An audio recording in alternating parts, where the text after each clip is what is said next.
Multivibrateur à tubes électroniques. Après avoir vu les fonctionnements des triodes à tubes électroniques exposés dans les leçons précédentes, nous allons étudier une catégorie de circuits extrêmement importante en électronique, les multivibrateurs. Les multivibrateurs sont des générateurs d'ondes carrées. On les répartit en trois catégories: multivibrateurs astables, monostables, bistables. Les premiers produisent une forme d'onde carrée sans aucun signal de commande. Les seconds délivrent une impulsion carrée, après l'application d'une impulsion de commande. Les derniers produisent une variation brusque de tension, chaque fois qu'ils sont commandés par un signal impulsif d'entrée. Avant de commencer l'étude de ces circuits, il est nécessaire de donner quelques précisions concernant les ondes carrées ou rectangulaires. 1. Définition d'une onde carrée. Si un phénomène se reproduit exactement dans des intervalles de temps réguliers, il est dit périodique. L'intervalle de temps t séparant deux phénomènes identiques est appelé période. La fréquence caractérise la rapidité avec laquelle le phénomène se reproduit, f égale un bar oblique t. La figure 1 représente une onde carrée. Sur ce graphique, nous avons reporté les temps t, t1 et t2. T représente la période du signal, intervalle de temps séparant deux créneaux consécutifs. T1 correspond au temps de travail, c'est-à-dire à la partie positive du signal. T2 représente le temps de repos, c'est-à-dire le temps pendant lequel la tension reste nulle. L'onde carrée représentée à la figure 1 est caractérisée par son facteur de forme, son rapport cyclique et son amplitude. Le facteur de forme s'applique aux signaux présentant une forte dissymétrie. Pour le signal de la figure 1, le facteur de forme est égal à T1T et il représente la durée du signal bref par rapport à la période totale. Si le temps T2 était plus court que T1, il serait égal au rapport T2 bar oblique T. Le rapport cyclique est obtenu en divisant le temps de travail par le temps de repos, T1, T2. 2. Multivibrateur astable. Il a été inventé en 1918 par Abraham Bloch. C'est un générateur d'ondes carrées formé par un amplificateur à deux étages, à liaison RC, mais dont la sortie est reliée directement à l'entrée. La figure 2 donne le schéma d'un multivibrateur astable, souvent appelé multivibrateur Abraham Bloch, équipé de deux triodes.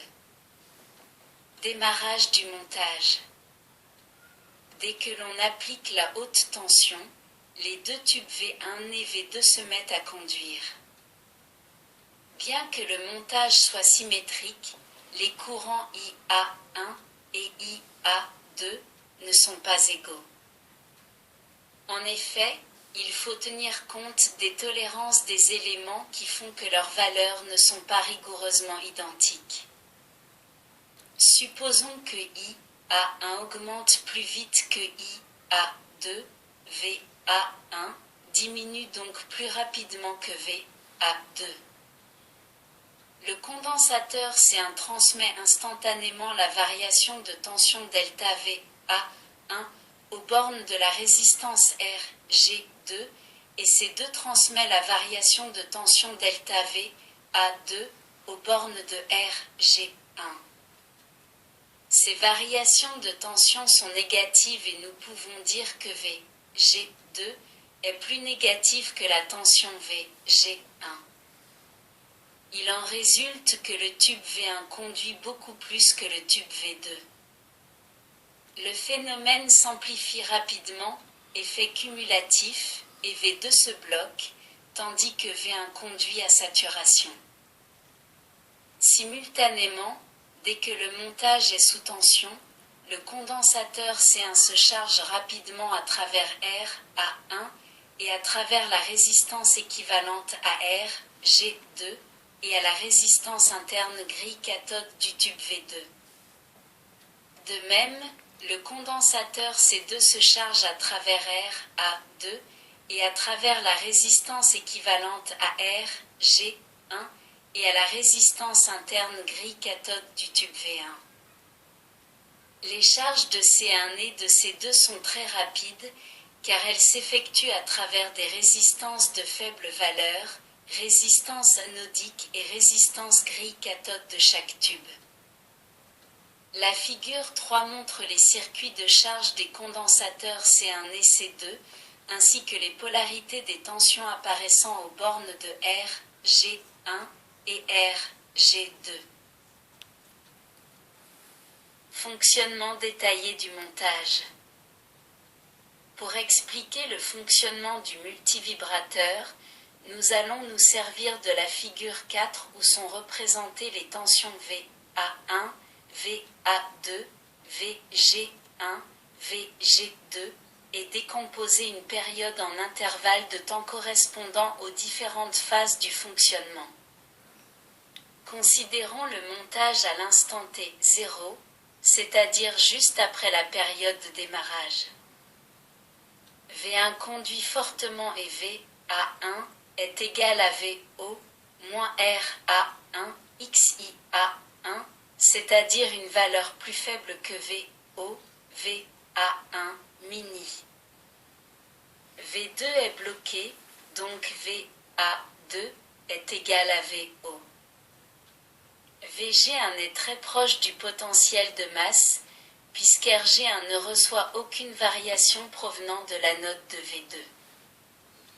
VG2 est fortement négative, très en dessous de la tension de blocage. Les condensateurs C1 et C2 sont chargés à une valeur proche de la haute tension, entre T0 et T1. Le condensateur C1 chargé à la haute tension voit la tension de son armature positive diminuer brutalement dès que le tube V1 se met à conduire. Il peut alors se décharger à travers la résistance interne de V1 et la résistance RG2. Cette décharge est lente, car la résistance de grille RG2 a une valeur élevée.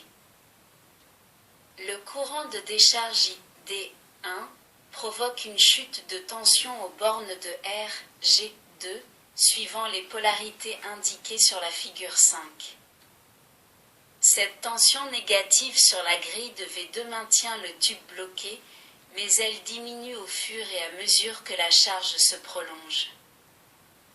Les tensions VA1 et VA2 gardent respectivement leur valeur VA1 mini et VO. À l'instant T1, la tension de grille VG2, qui remonte lentement vers le potentiel masse, atteint la tension de cut-off du tube V2. Le tube V2 se met donc à conduire et de ce fait la tension VA2 passe de la valeur VO à la valeur VA2 mini. Cette brusque variation négative de la tension anodique de V2 est transmise instantanément à la grille de V1 par le condensateur C2. Le tube V1 est bloqué et la tension anodique VA1 remonte de Va1 mini à VO. En réalité, le changement de tension sur la node de V1 se fait suivant une forme exponentielle. En effet, dès que la tension VA1 augmente, le condensateur C1 se charge à travers le circuit décrit figure 3. Le courant de charge ID1 freine la remontée de la tension anodique et provoque l'apparition du petit pic positif aux bornes de la résistance R, G2. À l'instant T1 à T2, le tube V1 est bloqué et le tube V2 conduit. Le condensateur C2 peut se décharger à travers le tube V2 et la résistance de grille R, G1, du tube V1, voir figure 5. Le courant de décharge ID2 détermine une tension négative sur la grille de V1 et maintient ce dernier bloqué. Cette tension négative, VG1, remonte lentement vers le potentiel masse jusqu'à l'instant T2. Entre les instants T1 et T2, nous constatons que VA1 reste égal à VO et VA2 à VA2 mini. À l'instant T2, le condensateur C2 est presque déchargé et la tension négative de grille VG1 atteint la tension de cut-off du tube V1. Ce dernier se met à conduire et voit sa tension anodique VA1 diminuer brutalement. La variation négative est transmise instantanément à RG2 par le condensateur C1. Le tube V2 est bloqué et la tension anodique VA2 passe de la valeur VA2 mini à la valeur VO. Cette remontée se fait exponentiellement car pendant ce temps, le condensateur C2 se charge de nouveau à la haute tension à travers son circuit indiqué figure 3. De même qu'à l'instant T1, la charge du condensateur C2 provoque l'arrondi de la tension VA2 et le petit pic positif de la tension VG1. Cette tension positive de la tension de grille du tube V1 se répercute sur la tension anodique VA1. En effet, à cet instant précis, la grille devenant positive, le tube conduit encore plus fortement et la tension anodique diminue légèrement. À l'instant T2 à T3, le tube V1 conduit et VA1 est égal à VA1 mini. Le tube V2 est bloqué et VA2 est égal à VO. La tension de grille VG1 reste au voisinage de la masse.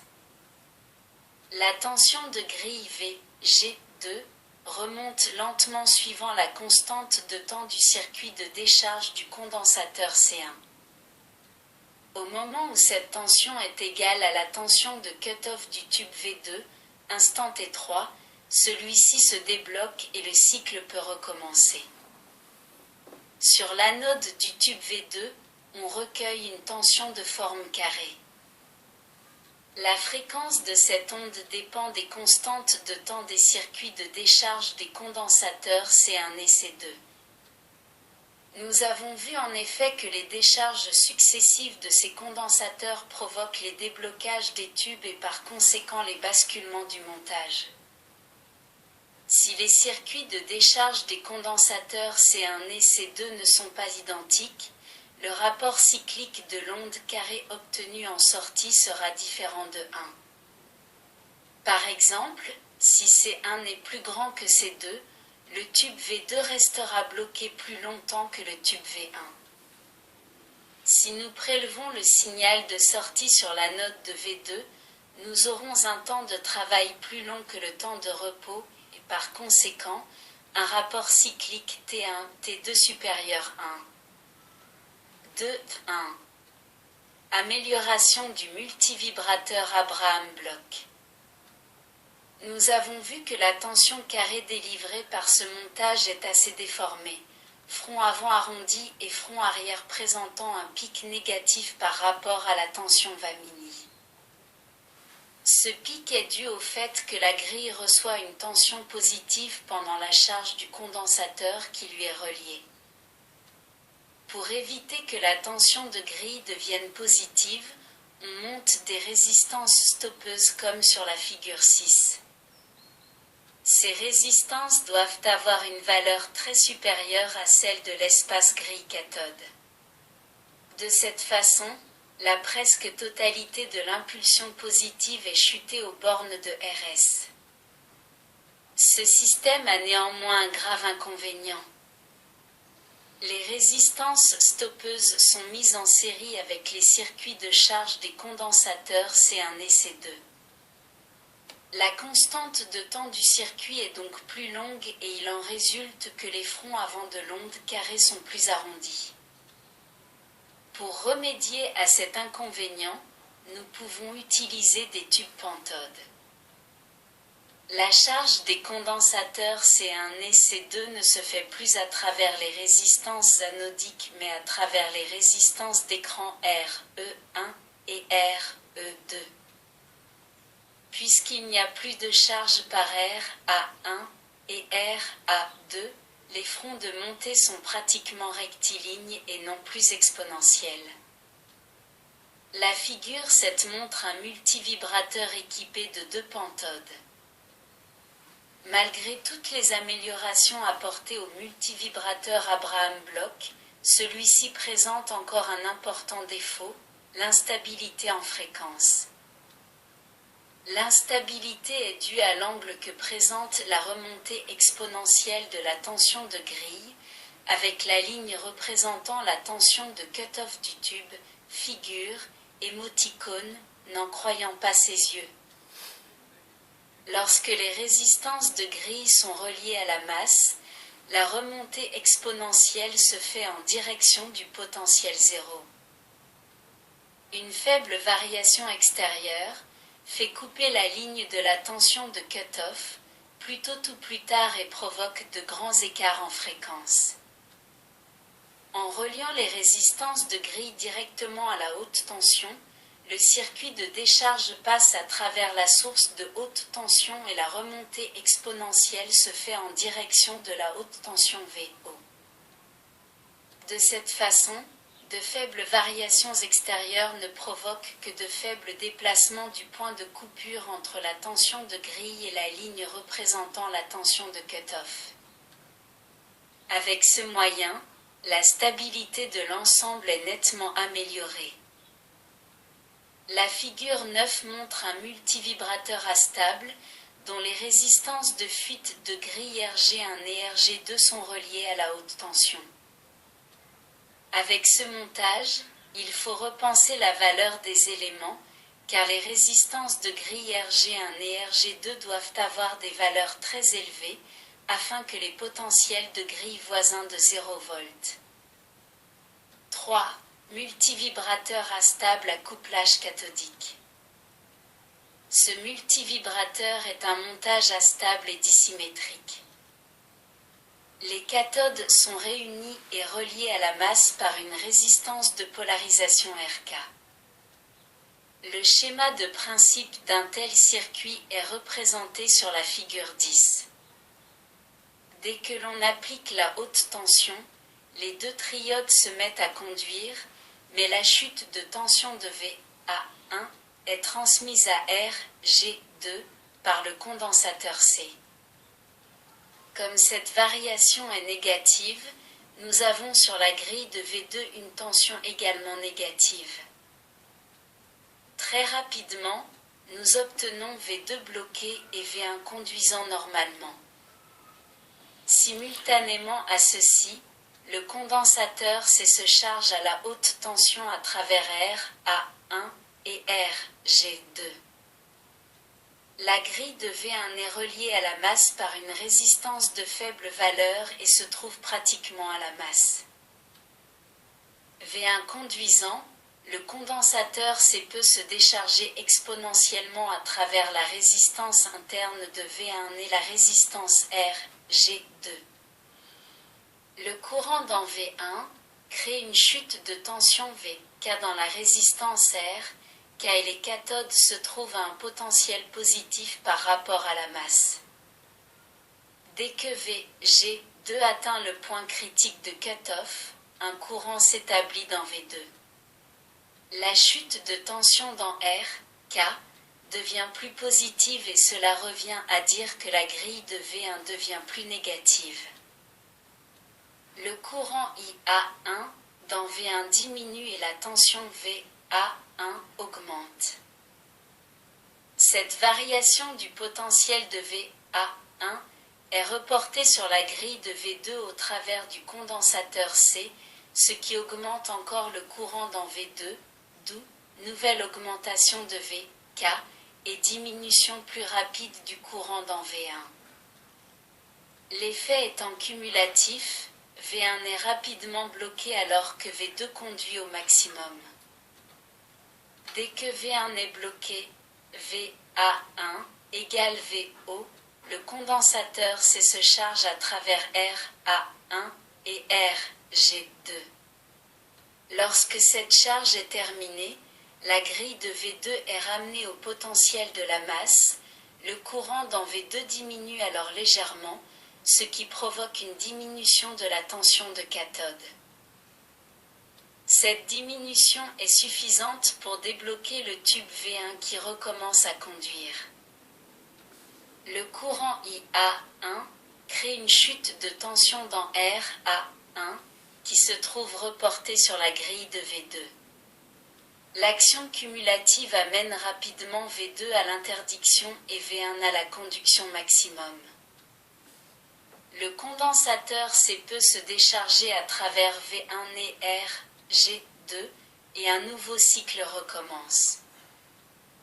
Sur la figure 11, vous trouverez les différentes formes d'ondes présentes dans le circuit que nous venons de décrire. 4. Multivibrateur charbonnier. Ce multivibrateur à couplage cathodique, représenté figure 12, est une variante du montage précédent. La tension de grille du tube V1 apparaît aux bornes du condensateur C, qui forme avec R2 un RC long. Dès que l'on applique la haute tension, les deux tubes se mettent à conduire. Mais la grille de V2 est portée à un potentiel positif par le pont de résistance RA1, R1 et RG2, placé entre la haute tension et la masse. Le tube V2 conduit donc beaucoup plus que le tube V1. La grille de V1 est à un potentiel voisin de la masse, le condensateur C n'a reçu aucune charge, et le courant IA2 crée une tension positive aux bornes de RK. Très rapidement, nous obtenons V1 bloqué et V2 conduisant fortement. La tension positive VG2 apparaissant aux bornes de RG2 est également appliquée aux bornes du circuit RC, formé par la résistance R2 et le condensateur C. Le condensateur C va donc se charger lentement à travers R2 à la tension VG2. Dès que son armature reliée à la grille de V1 est à un potentiel positif correspondant à la tension de déblocage du tube V1, VG1 égale V, K-V cutoff, ce dernier se met à conduire et sa tension anodique VA1 diminue. La diminution de VA1 provoque une diminution de VG2 grâce aux résistances R1 et RG2 suffisantes pour bloquer le tube V2. La chute de tension de VG2 est également présente aux bornes de R2. Le condensateur C peut donc se décharger à travers R2 et RG2. Il est à noter que la décharge ne peut pas s'effectuer à travers l'espace gris cathode de V1 et RK, car la tension V, K est plus élevée que la tension VG1. La tension VG1 diminuant exponentiellement, le tube V1 conduit de moins en moins et la tension VK est de moins en moins importante. Au bout d'un certain temps, la tension grille VG1 n'est plus suffisante pour maintenir le tube en conduction et celui-ci se bloque. En même temps, la tension VA1 remonte au potentiel VO. Cette variation positive est transmise par le pont de résistance R1 et RG2 à la grille de V2. L'augmentation du potentiel de grille et la faible tension de polarisation cathode font que le tube V2 se débloque très facilement. Le courant IA2, très important, provoque une chute de tension élevée dans R, K qui maintient le tube V1 à l'interdiction. Le montage est revenu aux conditions de départ, V2 conduit, V1 bloqué, et un nouveau cycle peut recommencer. Le signal recueilli sur la note de V1 présente des déformations, dues au fait que le courant IA1 suit les variations de la tension grille VG1. Par contre, le signal recueilli sur la note de V2 est parfaitement rectangulaire. La fréquence de l'onde carrée délivrée par un multivibrateur charbonnier est relativement stable et en grande partie déterminée par la constante de temps du circuit R2C. De par sa conception, ce montage ne peut fournir que des créneaux parfaitement symétriques, rapport cyclique égal 1. Pour transmettre plus facilement les variations de la tension anodique VA1, sur la grille de commande de V2, on peut améliorer le montage en branchant un petit condensateur aux bornes de R1. Ce condensateur est marqué en pointillé sur la figure 12.